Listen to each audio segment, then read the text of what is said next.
Hello, everyone. Thank you for watching DevRelCon Tokyo 2021 speaker interview session. I'm today's host, Taiji, as a co-organizer of the conference.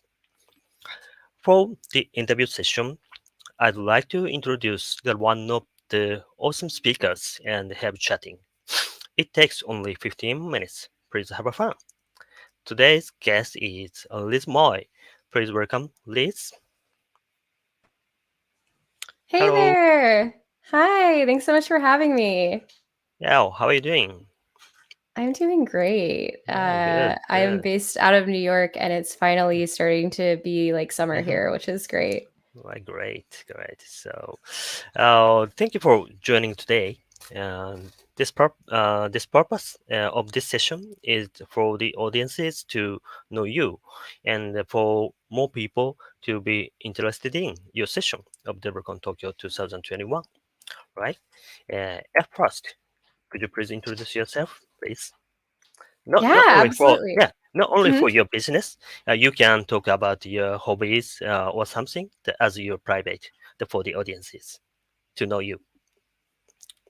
Awesome. Yeah, Yes, thank yeah. you Please so go ahead. much. Thanks for hosting this session. By the way, it was really great to have an opportunity to kind of talk a little bit about myself and what my talk is going to be about leading up to the event. So, my name is Liz. I am a developer evangelist at Twilio, and I focus a lot on communities that work at enterprise organizations. I help run hackathons. And then another sort of fun project that I work on at Twilio is a podcast for developers. So the last season, I talked with a lot of creative coders, a lot of artists, and then this current season that's going on is all about telemedicine and sort of this huge sort of a revolution that we've seen over the past year of telemedicine adoption. So, in my free time, I love running and I love reading. And I don't know if there are any Goodreads users out there, but I have a goal this year of reading 50 books. And I'm over halfway there. So, I think I might reach it, hopefully. Yeah. Thank you, Riz. You are the developer evangelist at Twitter, right? Daisen and you and the same team, right?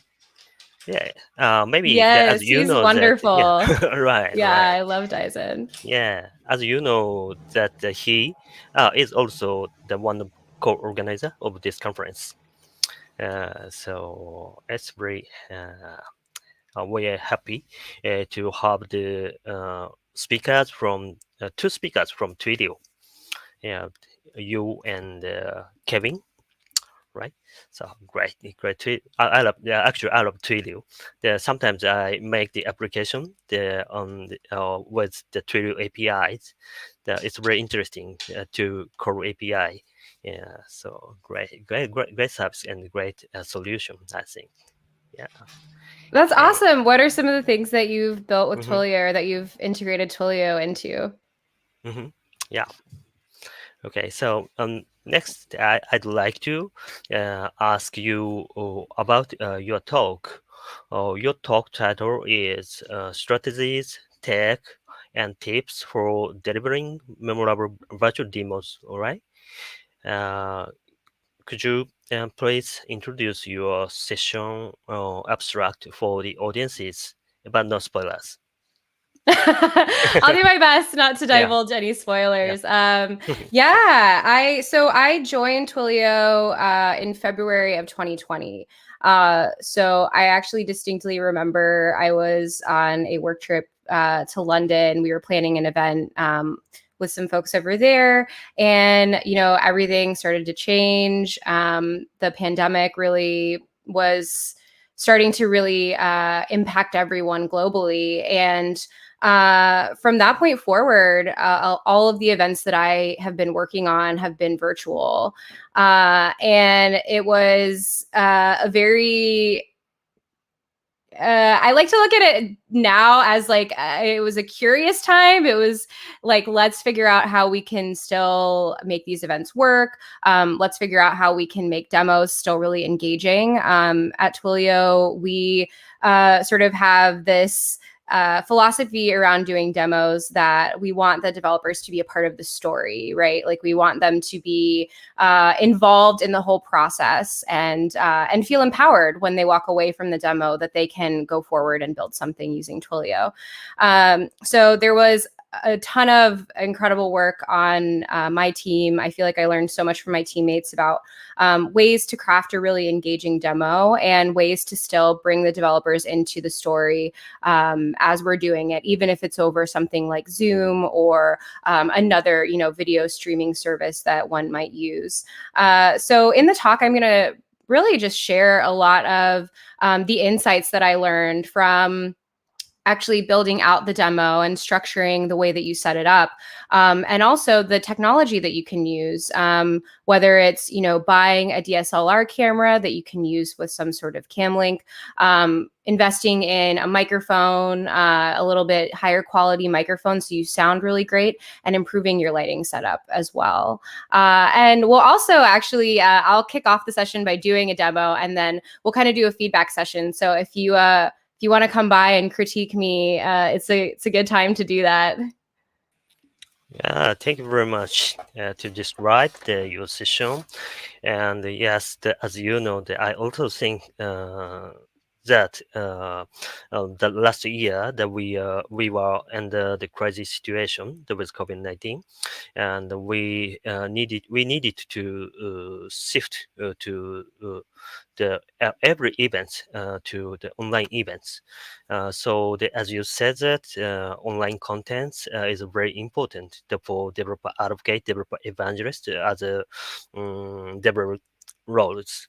So it's very important to create and deliver any contents online. So, for example, you are a podcaster, right? And yeah, podcast is a very good solution for the current situation. I think actually before that I broadcasted my podcast channel, but now I stopped. Anyway, so podcast, online demo, and online hands-on workshop, and other digital contents, the tutorials or blogs or something like that. Mm-hmm. Right? Yeah. Mm-hmm. So you I guess that you have a lot of experience to make any kind of contents as online.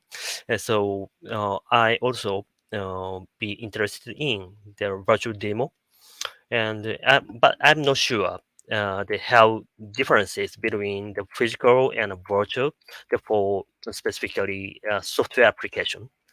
Yeah. Mm-hmm. So right. Uh, I guess that. For digital new normal era, the how to make that online content. The, yeah, Yeah, maybe absolutely. yeah. I don't know. Yeah, You will I talk think about that. that. Yeah. Yeah, we will definitely talk about that. And I Hmm. think one reason why I wanted to give this talk is because, it's still going to be a long time before we're fully in person again, right? Hmm. I think that I'm seeing a lot of hybrid events coming up, Yeah. or ones that are still completely virtual. Mm-hmm. And so, I think that there is a lot of opportunity for people to have a good skill set, because another thing that I've found is that when you're in a room with people, you kind of feed off of the energy of people there. And when you're giving a talk or a Hmm. demo, and like right now, for instance, I'm staring into a Hmm. camera lens and I'm trying to look at you, and Yeah. Yeah. it's like it's just a different experience. And I Hmm. think that one of the things that I've done that's been really helpful is have a checklist that I run Hmm. through to make sure that I am like ready to go with everything, that I have everything set up. And it's actually opened up a lot of opportunity also for crafting other content, because I might build a demo for something, and then that demo can also be a blog post. Mm, or that demo can also be a step-by-step tutorial. And so then it kind of gives you some options of how you might want to present it to a community. And you also, are kind of getting the most for your efforts, so that if you're investing a lot of time into building something, there's a couple of different content pieces that you can rely on to spend your time wisely. yeah, I see. I see. So I believe that in this year that we are getting to be better the modern last year that was COVID-19. It means that especially in US, there are lots of people can get uh, can be vaccinated, right? Uh, so unfortunately, in Japan, not yet almost people get a vaccine, but now I believe that now we are getting to be better situation. Mm-hmm. So as you said that we can have our events such as conference, workshops, any type of events as a hybrid type, the online and the on-site. I think it's a better one of the better solutions to hold the developer community event. I think, yeah. I totally agree with you because Mm, I also think that there's an opportunity for people who may not have been able to travel for whatever hmm reason prior. There's a Yeah, lot of right. great talks and things, hmm and a lot of a lot of conferences are super Yeah. inclusive and put them online and things like that. But I do think hmm that it provides a chance for people that are, even just curious. Maybe they're not really ready to travel and go to a hmm conference quite yet, but they want to see what it's like and what kinds of things they can learn. Yeah, I see. I see. Uh, Also, now I'm working at the U.S. company. Currently, I work at IBM, so I sometimes went to U.S. office or went to the U.S. to attend any conferences. But the last year and this year, cannot to go to the any countries. But I hope uh, next year the I can go to US to attend the festival. I want to attend the CES. Oh yeah, to in to to Vegas. something to, yeah, Yeah. yeah. Actually sometimes I went to the CES. Yeah, but last year could not. But I hope that next year they can go to CES.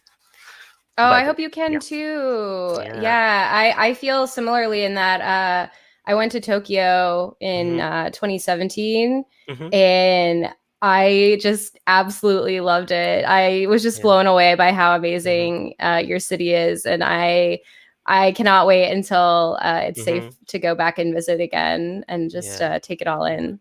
Yeah. Exactly. So also this year we have the Tokyo Olympic. uh, Oh, that's right. yeah. Yeah. I'm not sure how will be held. Mm.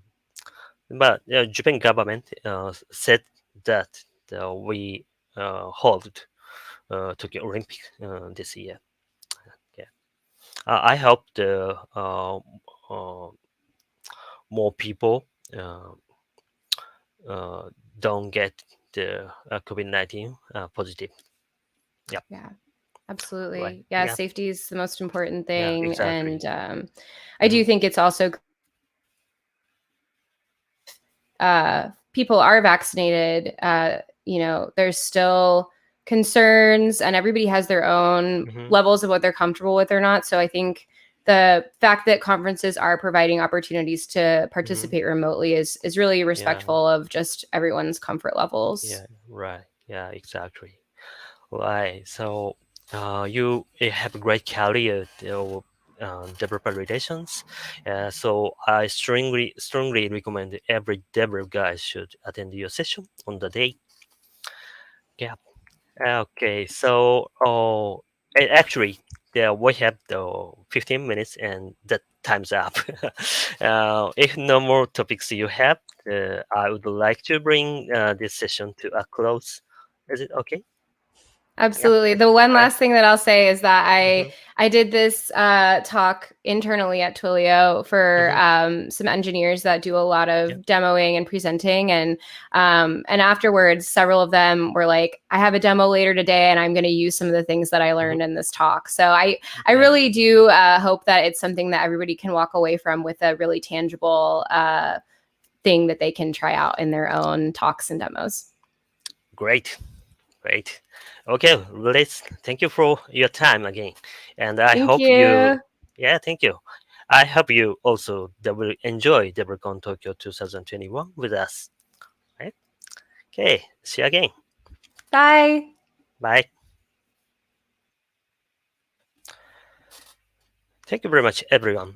I'd like to announce again our conference, DevRelCon Tokyo 2021, will be held on June 5th.